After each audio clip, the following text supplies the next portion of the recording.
Welcome back, everybody. Derrick Sue, your East Oakland advocate. Well, today I want to talk about hair styles used as weapons.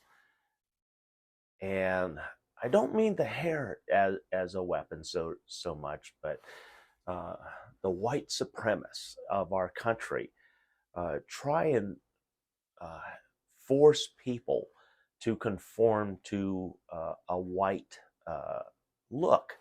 I say that because um, black hair has always been a topic. It seems like it goes back for generations. Hairstyles and hair length, uh, and not conforming to white society, and that's what it comes down to. Because white society believes that they know better for everybody and for everything. And I don't say that you know to disparage the Caucasian race. I say that because that's my experience and that's what I've seen in the 63 years of my life. Yeah, and it's not all of the Caucasian folks, but it can come in very subtle forms, and it can come in very in your face forms. Um, Hair is one of those issues where it dates back hundreds and hundreds of years. Here in America, we had the white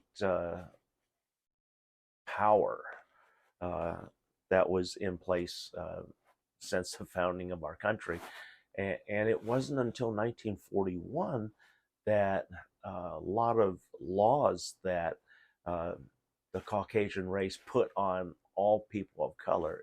And I say that with my race also. And you probably say, well, what do we do to you guys? Well, here in San Francisco, the powers that were in place at the time, which was all Caucasian, uh, they didn't want the Chinese folks here in San Francisco, in the Bay Area, and so they made up stuff left and right, and it's all documented in San Francisco history. And one of the things that they really did to harass and also uh, demean the Chinese race was cutting off the long uh, ponytail that a lot of the Chinese men wore at the time, and that was a part of their pride. Much like if you're a Sikh religion, you have your head turban, and then you also have your beard, and that's a source of pride. That's part of your religion and your beliefs. And just like the Chinese man of the time, that was part of their pride, part of their heritage and beliefs. And then we have what seems to happen, a lot of racist issues happen over black hair. We've seen it time and time again in the news where not too long ago, a black wrestler in Texas, and it seems like Texas has a lot of problems with hair that is not white, because they made him cut his hair in order to compete, because they said, his dreadlocks and his hair was a distraction. Who gives a crap? It's his hair. um, and this goes back generations. My very close friend who passed away during COVID, uh, he was subject to racism right here in Oakland from Skyline High School. Uh, Paul Washington, he was uh, a black uh, resident here of Oakland. He was born and raised here in Oakland. In fact, his family was one of the first black families to live on 82nd Avenue during the 50s, where there were a lot of covenants here in East Oakland where people of color couldn't buy. And it was only the fact that Paul's father looked like a white man. And that white man um, look, you know, the realty was very different back then. Real estate sales, you didn't need the spouse's signature, and then there were a lot of race based covenants throughout Oakland, and I mean it was very different time back then, and um, the issue that Paul was a wrestler at Skyline High, but also this was a period when during the late 60s, early 70s, Paul was actually a senior or going to Skyline High School. He was one of the better wrestlers for Skyline High during that period. Speaking of which, Paul graduated from the class of 73 from Skyline High. And his teachers had a problem with his hair. And if you remember during the late 60s and 70s, uh, black men and also black women wore their hair really big, the big fros that that I remember and I grew up with. I had a lot of friends that had the big fros, and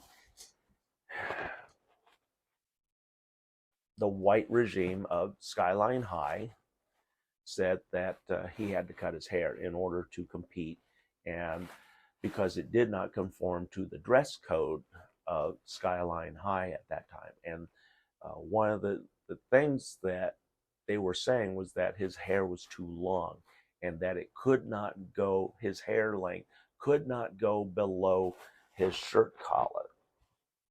That was the standard back then. But what was interesting is that black hair, if you remember back then, you just fluff it up and it stands up and stands out. It doesn't hang like Caucasian hair. And so Paul's hair at all times was above the collar. And so um, he fought Skyline High and also the Oakland Public School District on there.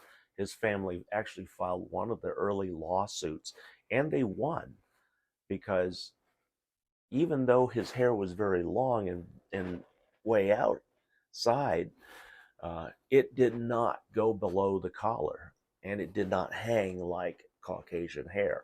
And that's what they were saying, that his hair was too long, but yet it didn't violate the policy. And so Paul was able to go back to class.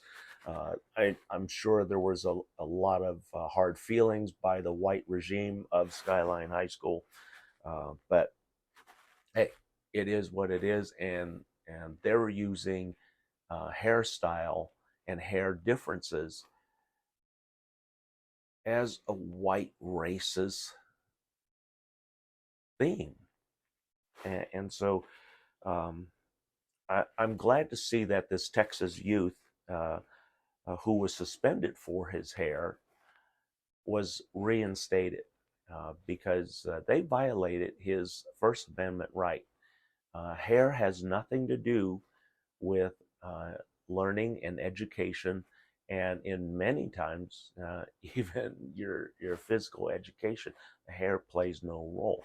We see that hair has no role in pro sports. We see players with dreadlocks, with lots of hair, with no hair, and all different styles. And they get it under a helmet. I mean, look at Patrick Mahomes.